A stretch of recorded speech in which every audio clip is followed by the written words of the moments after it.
ইচ্ছে থাকলেই পরিবর্তন সম্ভব, আর আমরা চাইলেই আমাদের জীবনকে পরিবর্তন করতে পারি, রঙিন করতে পারি।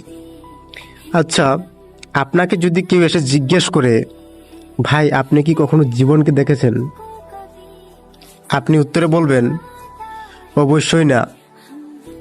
কেন? আপনার ভিতরে যে জীবনটা জীবিত আছে সেটাকে কখনো আপনি দেখেন নাই। হ্যাঁ, তবে আপনি আপনার জীবনের উপলব্ধি করতে পেরেছেন যে আপনার জীবনের মর্মটা কি। আপনি আপনার চোখে মানুষের জীবনকে উপলব্ধি করতে পেরেছেন। তবে আমরা এমন কোন এক সময় হারিয়ে যাই, জীবন উপলব্ধি করার পরেও সেগুলোকে আমরা ভুলে যাই। অথচ দেখুন, জীবন কত সুন্দর।